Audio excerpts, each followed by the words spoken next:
So I was eating at this restaurant with my best friend Kate. Wait, Jaden, the audio doesn't sound horrible anymore.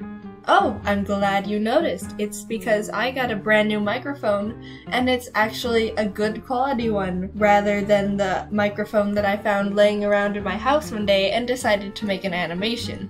Now you guys can hear what my actual voice sounds like, and it's not. Anyway, back to the story. Now, the place that we were eating at is really cool because for kids, instead of having those coloring menu things, you can ask the waiter or waitress if you can get a glob of bread dough to play with. Freaking bread dough. I don't know anyone who would pass up the ability to play with bread dough. So obviously, Kate and I had to get the hookup. But we were both really shy at the time, so we had to choose who was going to be the one who asked the waiter for the dough. And it wouldn't have been as bad, but considering that Kate and I were both above the age where you were considered a child who can play with bread dough and not be judged by adults, both of us didn't want to be the one who asked. I don't even know how, but she ended up convincing me to be the one, and the waiter came back around 5 minutes later to ask if we needed anything. And that's when I panicked and everything went downhill. I needed to say 7 words. We want some bread dough up in here.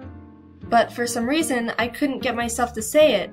At first, I couldn't do anything, and I just stared at him, and he kinda gave me this look, and then I opened my mouth, and this is what came out.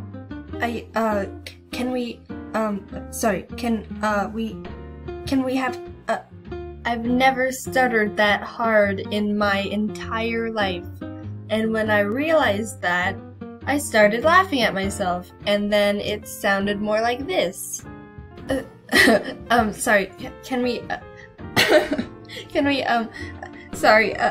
Kate's mom had to just cut me off and translate to the guy what I was saying, and after a look that tried to hide his judgment of me, he walked away.